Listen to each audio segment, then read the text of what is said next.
Assalamualaikum warahmatullahi wabarakatuh. Nama Waalaikumsalam. saya Susi Haryani dari Cilacap. Pertanyaannya, apa perbedaan antara ulama hadis dan ulama thariqat dan bagaimana orang awam mendekatkan diri kepada Allah melalui makrifat? Waduh, mohon penjelasannya. Ulama hadis dan ulama thariqat ini jauh berbeda. Ulama hadis, ulama yang memperdalami ilmu hadis. Ilmu hadis riwayah dan ilmu hadis dirayah. Itu ulama hadis. Dia mempelajari tentang sanad. Sanad itu perjalanan menuju ke hadis.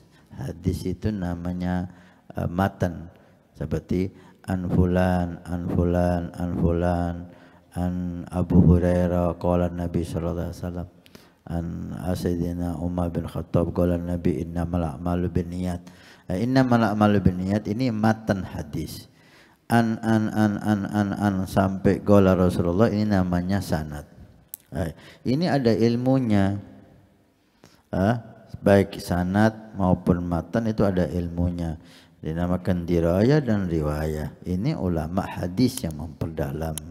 Sehingga muncullah ada kitab hadis mustalah hadis, hadis Bukhari, Muslim, hadis kutub bisit, kemudian kitab yang lain, dan ada ilmu-ilmu hadis, Baiquniyah dan seterusnya. Itu namanya ulama hadis. Amma thariqah, yang terkenal bukan ulama thariqah ya, yang terkenal itu syekh thariqah. Pemimpin thariqah itu sedang diberi nama syekh, bukan ulama.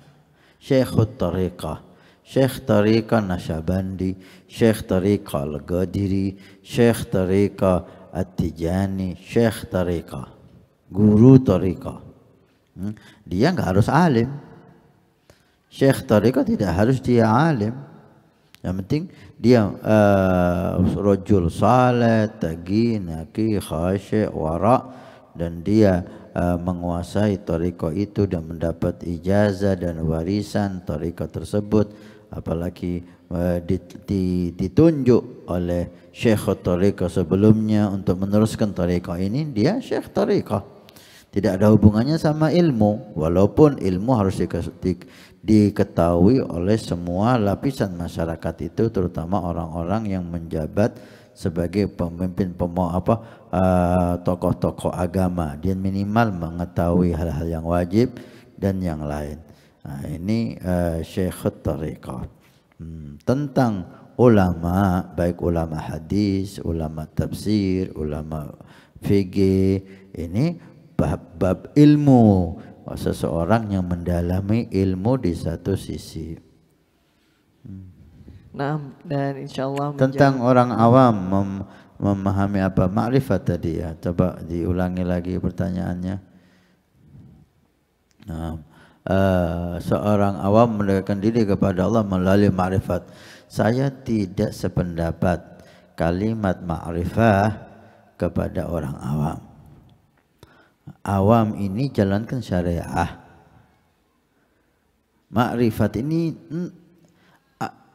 puncak daripada syariah. Syariah ini secara zahir akan secara zahir salat, puasa, zakat dan seterusnya, itu syariah. Kemudian dari situ ada akidah tentang keimanan ya. Di situ akan ada thariqah yang membimbing kita, membersihkan hati kita, memperdalam zikir dan seterusnya. Kemudian di situ ada buah daripada syariah dan thariqah, akan muncullah hakikat dan buahnya ma'rifah billah. Ini akhir. Enggak semua ulama sampai ke ma'rifah itu, apalagi awam, gitulah.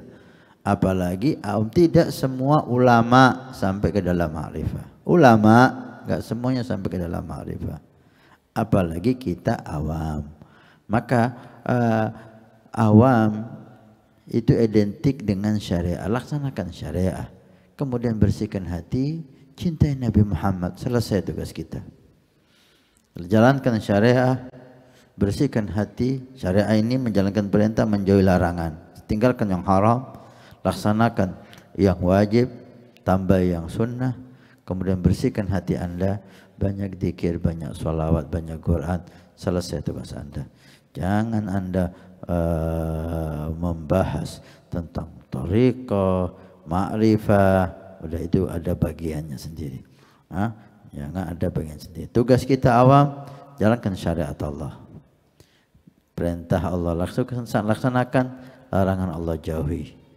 Bersihkan hati, kemudian banyak zikir, sholawat dan Al-Quran, cintai Nabi Muhammad, awliya as-salihin, selesai tugas Anda.